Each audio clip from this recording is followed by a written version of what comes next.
लेकर एक बड़ा फैसला किया।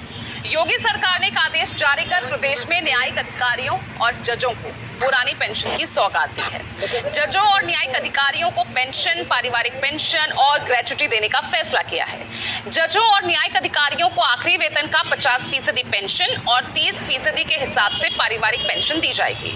अब सरकार के इस फैसले से 1 जनवरी 2016 के बाद रिटायर हुए जजेस और न्यायिक अधिकारियों को फायदा होगा।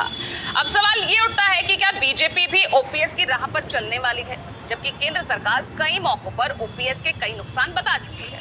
इधर मुख्य विपक्षी दल कांग्रेस अपने शासित राज्यों में पहले से ही ओपीएस लागू कर चुकी है। अब ऐसे में एमपी चुनाव में भी कांग्रेस ने ओपीएस लागू करने का वादा किया ही है, उनके घोषणा पत्र में शामिल है। उधर झारखंड और पंजाब में भी ओपीएस लागू है, लेकिन यूपी में योगी सरकार के फैसले के बाद अब एक नई बहस ये छिड़ गई है कि आखिर क्या अब पुरानी पेंशन स्कीम यूपी में सबको मिलने वाली है और विपक्ष शासित राज्य क्या तैयार है और इसीलिए 24 में अब ओपीएस पर ही आर पार होगी। ये तमाम वो सवाल हैं जिस पर आगे विश्लेषण करेंगे, बहस करेंगे, चर्चा करेंगे, लेकिन उससे पहले किस तरह की प्रतिक्रियाएं, बयान सामने आए हैं, पहले उस पर नजर डालिए।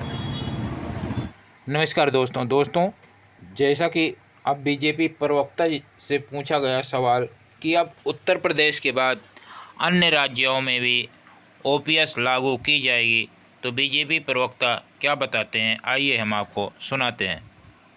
सरकार ओपीएस की तरफ बढ़ रही है, क्या जो नरमी कमेटी बनाकर नजर आई, फिर उसके बाद हमने देखा कि आपके ही कई बीजेपी शासित राज्यों में भी सरकारों के ही कई विधायकों ने भी, आप ही के नेता इसके समर्थन में आवाज उठाते नजर आए। महाराष्ट्र में देवेंद्र फडणवीस ने भी कहा कि he is not very negative about OPS. तो क्या अब यूपी के बाद अब जो तमाम सरकारी कर्मचारी हैं वो उसका लाभ लेते नजर आएंगे?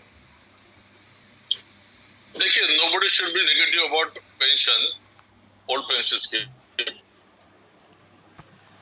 देखिए, बात ऐसी है कि कौन सा राज्य और कौन सा देश में नेशनल लेवल पे अगर उसको अफोर्ड कर सकते तो उसको देना चाहिए। 2003 में जब ये ओल्ड पेंशन स्कीम बंद की गई थी, उसके पीछे बहुत बड़ा अध्ययन हुआ था और अध्ययन से ऐसा पता चला कि ये परमानेंट लायबिलिटी आ जाती है सरकार के ऊपर, जिसके कारण डेवलपमेंटल एक्टिविटीज वगैरह हमारी रुक जाती है और बंद होती है। उसके बाद 10 साल तक कांग्रेस की सरकार थी, उन्होंने कभी ओल्ड पेंशन स्कीम पे जिक्र नहीं किया। अभी केवल उनको वापस सत्ता में आने की संभावना नहीं दिखाई दे रही है, इसलिए ओल्ड पेंशन स्कीम का वो रास्ता ले रहे हैं। जहां तक उत्तर प्रदेश का सवाल है, उत्तर प्रदेश में सुप्रीम कोर्ट के आदेश के अनुसार राष्ट्रीय न्यायिक वेतन आयोग लागू किया था। उनकी रिकमेंडेशन है, रिकमेंडेशन के हिसाब से जो हमारे न्यायिक कर्मचारी एवं जजेस है लोअर जुडिशरी के, उनको उनकी सुविधा देना चाहिए। उस प्रकार से उन्होंने वो रिकमेंडेशन किया था और उतना ही एक सीमित प्रकार से पेंशन लगाने का उत्तर प्रदेश सरकार ने निर्णय लिया है।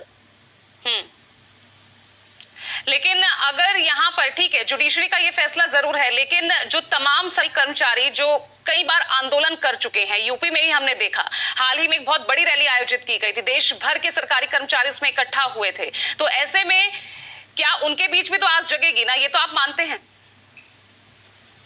देखिए, हर एक को अपेक्षा होती है।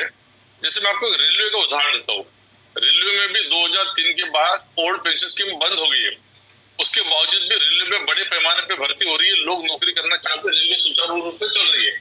लेकिन आज भी रेलवे अपने करंट बजट से करीब 12-13 लाख एम्प्लॉयज को पेंशन देती है।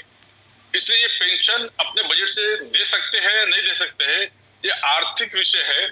जिस राज्य को ये पॉसिबल है वो दे सकते हैं, लोगों के हित में वो निर्णय ले सकते हैं, लेकिन it is always at the cost of development, ऐसा भी होता है। इसलिए डेवलपिंग कंट्रीज में पेंशन लागू करते समय ये समस्या आती है।